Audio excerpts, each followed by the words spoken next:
Welcome to my channel Tripura study and job everyday. তো আজ নতুন একটি সরকারি চাকরির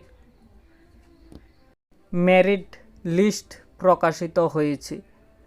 তো এই লিস্টে কাদের কাদের নাম রয়েছে, কোন ডিপার্টমেন্টে মেরিট লিস্ট দিয়েছে, সম্পূর্ণ বিষয়ে আমি বিস্তারিত বলছি।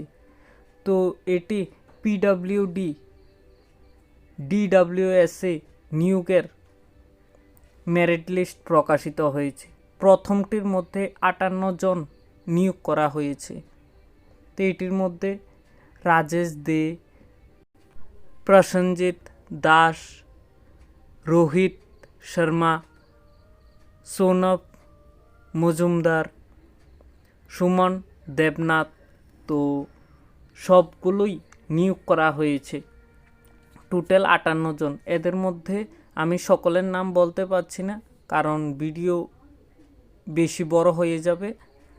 তো প্রথম পোস্টে 58 জন নিয়োগ করা হয়েছে পিডব্লিউডিতে।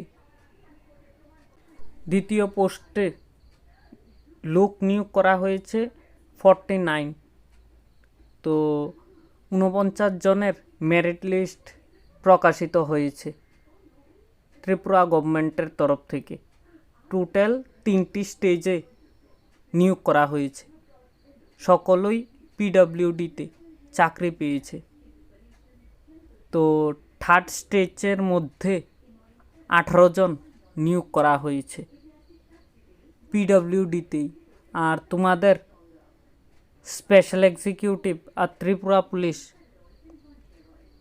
আর কিছুদিনের মধ্যেই তোমাদেরও মেরিট লিস্ট দিয়ে দেবে ত্রিপুরা গভর্নমেন্ট।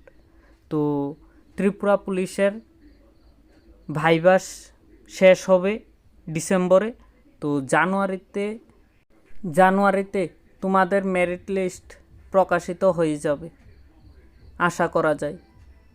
আর যারা স্পেশাল এক্সিকিউটিভ রয়েছে তোমরাও জানুয়ারিতে পেয়ে যেতে পারো। পিডব্লিউডিতে যারা চাকরি পেয়েছ তারা, আমি জানি, খুব কষ্ট করেছ, কারণ এখন 100% ট্রান্সপারেন্সির মাধ্যমেই নিয়োগ করা হয়।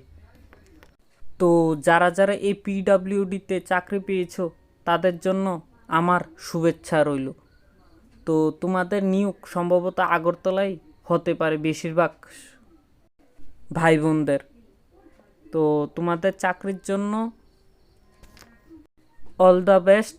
আর যারা স্পেশাল এক্সিকিউটিভ ত্রিপুরা পুলিশ রয়েছে তোমরাও রেডি হয়ে যাও, তোমাদেরও মেরিট লিস্ট এই কিছুদিনের মধ্যেই দিয়ে দেবে ত্রিপুরা গভর্নমেন্ট। আর দিয়ে দিলে আমি আমার চ্যানেলে আপলোড করে দেব। তো নমস্কার সকলকে, সকলে ভালো থেকো, সুস্থ থেকো। Do like, do subscribe my channel.